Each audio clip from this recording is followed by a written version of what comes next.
Hello viewers, my name is Dipti Mukherjee and today I am going to tell you about asymptotic notation. It is very important for competitive exams and for algorithm, and I wanted to explain it in a simple way, and if you want to give feedback of my videos, then write it in comment section. And now the asymptotic notations, that is big O, big omega, big O, big omega, theta, and little o, little omega. Today I am discussing about big O, big omega and theta, and then little o and little omega. We can understand it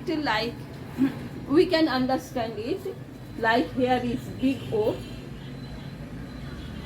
Big O, here we can see that big O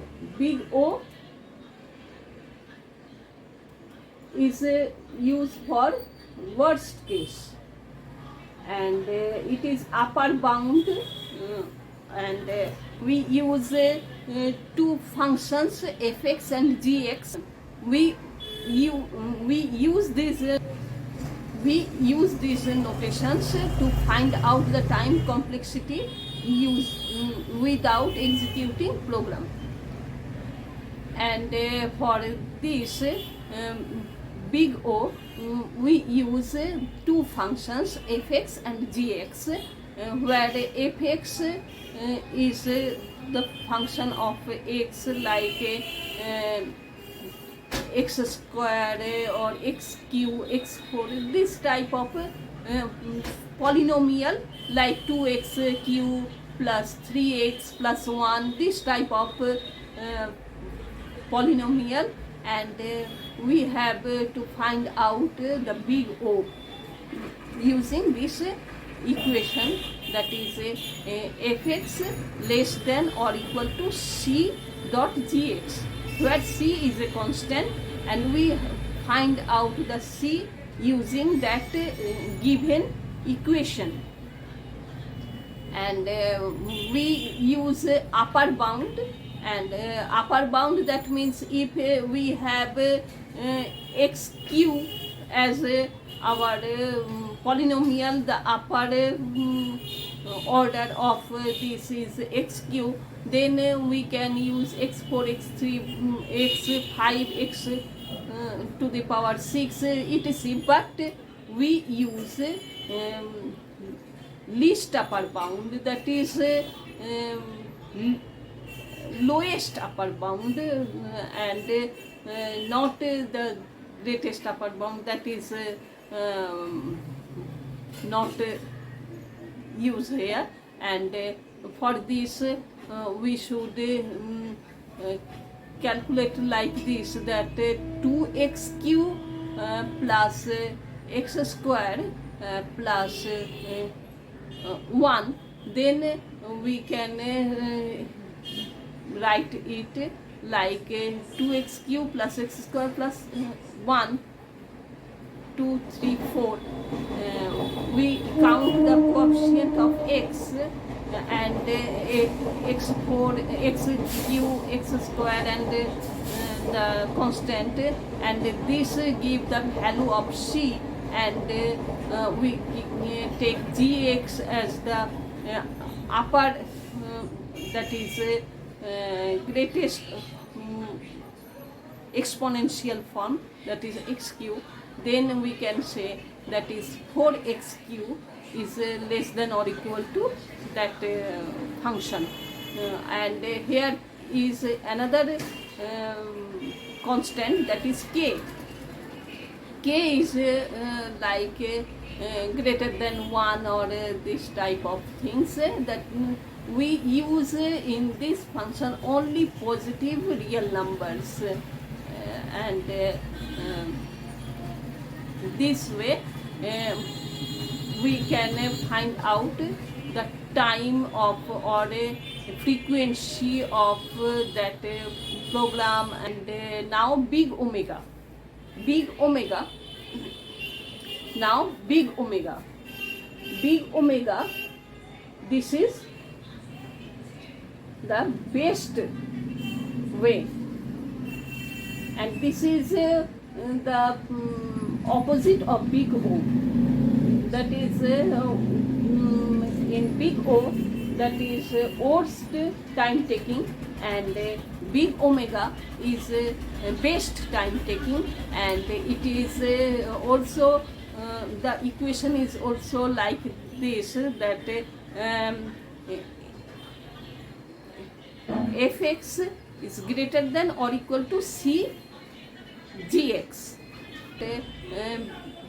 Like in big O, we write the equation fx is less than or equal to c dot gx, and in big omega we write down that fx is greater than or equal to c dot gx. And in such a way we calculate the gx and the constant term c using a equation, and then we can solve that term. And here we use lower bound, and we can calculate the best way.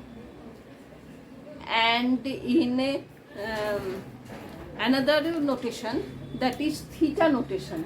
In theta notation, it is average time taking, and it is in between lower and upper bound. C2 dot gx less than or equal to fx less than or equal to c1 gx.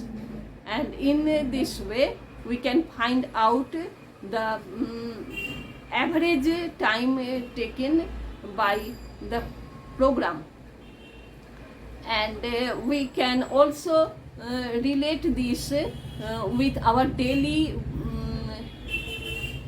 example. We can take an example for our daily work. Like we want to search a dress in our almirah. When we open that almirah, and we found at once that is the best way, and that is the best time taken, so it is big omega. And when we find out after we searching all the clothes in almirah, and last at the end of searching we find out the cloth, that dress, that is the worst, that means big O. And when we find out that dress only searching one rack, or only searching two racks, then it is average time, and this is theta. And now I am telling you about little o and little omega. Little o and little omega are like big O and big omega. In big O we use the equation, that's the equation fx less than or equal to c gx. We use only fx is less than c dot gx. This is for little o. And for little omega we use that fx is greater than c dot gx. This is little omega. Thank you for watching my video.